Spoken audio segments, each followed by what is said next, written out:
खबर, नई जानकारी निकल कर ये सामने आ रही है। खार्किव में रूस की जबरदस्त गोलीबारी देखने को मिली है और कई इमारतों, कई जगहों पर यहां पर गोलीबारी हुई है। हालांकि यूक्रेन की सेना का यह दावा है कि हमने पलटवार किया है। यूक्रेन ये भी दावा कर रहा है कि रूसी विमान को हमने मार गिराया है। लेकिन इन सब के बीच में दूसरे सबसे बड़े शहर पर लगातार यह हमला होता जा रहा है और यह दावा किया है यूक्रेन ने कि रूसी विमान के पायलट की भी मौत हो गई है। जिस वक्त वो यहां हमला करने पहुंचा, हमने यहां पर रिटेलिएट किया और इस रिटेलिएशन में यहां पर रूसी पायलट की मौत का दावा यूक्रेन के हवाले से किया गया है। तो ये एक बड़ी जानकारी, बड़ी खबर लगातार हम आपको दिखा रहे हैं। तस्वीर देखिए आप, ये तबाही की तस्वीर है। दूसरे सबसे बड़े शहर में तबाही की तस्वीर। इससे पहले भी हमने आपको दिखाया था कि क्या स्थिति थी 12 दिन पहले खार्किव की, और 12 दिन के बाद खार्किव शहर जो कि दूसरा सबसे बड़ा शहर है, वो कैसे अपनी बर्बादी पर आंसू रो रहा है। खून की नदियां यहां बह रही हैं, लोग यहां पर रो रहे हैं और ये सब कुछ इसलिए क्योंकि रूस और यूक्रेन के बीच में ये जंग लगातार जारी है। और इस जंग का सबसे बड़ा खामियाजा जो है वो अगर किसी शहर ने उठाया है तो वो रूस के हमलों का खार्किव शहर ने उठाया। दो तस्वीर देखिए आप, यहां पर टैंकों को मार गिराने का दावा एक तरफ किया जा रहा है और दूसरी तरफ खार्किव में कई इमारतों में आग लगा दी गई है। भीषण जंग की तस्वीर दो बड़े शहरों में। आपके दाईं तरफ आपको कीव शहर नजर आ रहा है जो कि राजधानी है यूक्रेन की, और बाईं तरफ खार्किव शहर जो कि किसी दौर में राजधानी हुआ करती थी, लेकिन 1930 के बाद कीव को राजधानी बना दिया गया। लेकिन ये वो जगह है जहां से रूसी डोमिनेंस जो है वो ज्यादा है। ये माना जाता है कि यहां की आबादी जो है वो 60 से 80% वो है जो रशियन बोलती है या रशिया को लेकर भावनात्मक तौर पर लगाव रखती है। लेकिन इसके बावजूद भी यहां पर बड़ी तबाही हुई है और इस तबाही को लगातार आज तक के कैमरों के जरिए, हमारे संवाददाताओं की रिपोर्ट के जरिए पल पल हम आपको दिखाते रहे। लेकिन बंसल सर, वो सवाल मैं आपसे पूछूंगा जो सवाल हमने ब्रेक के पहले जिक्र किया था, और वो सवाल था कि इस बर्बादी के पीछे सबसे ज्यादा मुनाफा किसका है?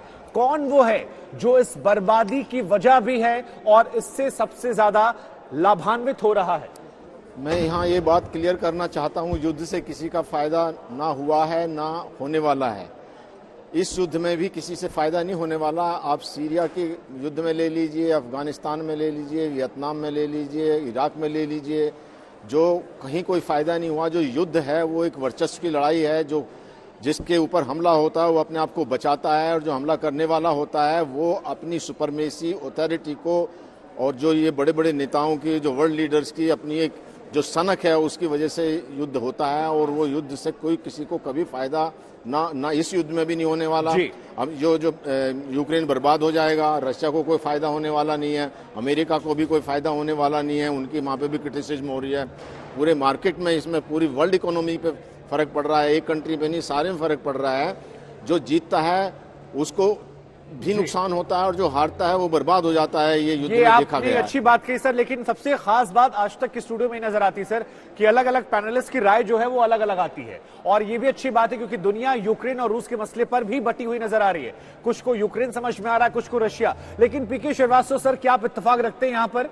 क्योंकि यहां पर कह रहे हैं किसी का फायदा नहीं, लेकिन एक बड़ा पक्ष आरोप लगा रहा है कि देखिए ये लड़ाई जो थी दरअसल तेल को लेकर थी, गैस को लेकर थी, नाटो के विस्तार को लेकर थी, एक दूसरे से जो विद्रोह है सुपर पावर बनने को लेकर थी। मोहरा बन गया इसमें यूक्रेन।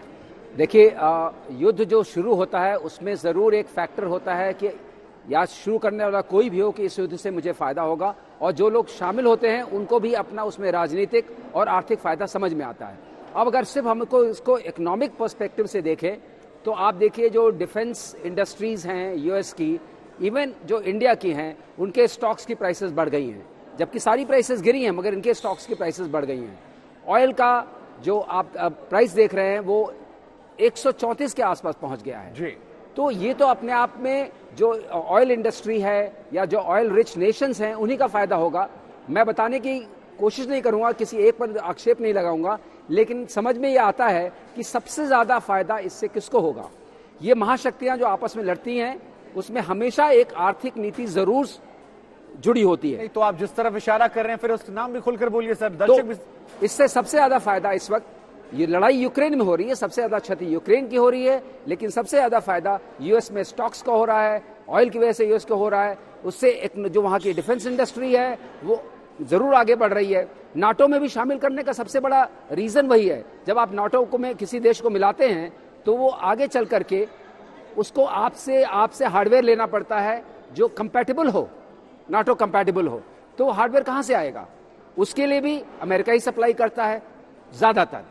तो ये एक आर्थिक नीति, राजनीतिक नीति, मैं बार बार कह रहा हूं कि मिलजुल के ये चलती है। एक बड़ी चाहूंगा जी सर, जल्दी इस से। पर अमेरिका की साख पर बट्टा लग रहा है कि उसकी जो उसका जो अथॉरिटी है वो बिल्कुल एक खत्म हो रही है, चाहे इकोनॉमिक फायदा हो या ना हो। लेकिन ये तो ट्रंप ने भी कहा है कि मेरे टाइम में कभी ऐसा नहीं हुआ और इससे अमेरिका का वर्चस्व जो है वो घटता जा रहा है। नहीं, हालांकि डोनाल्ड ट्रंप सर कौन सी बात पर बाइडेन से इत्तेफाक रखते हैं, ये भी अपने आप में एक बहुत बड़ा सवाल होगा।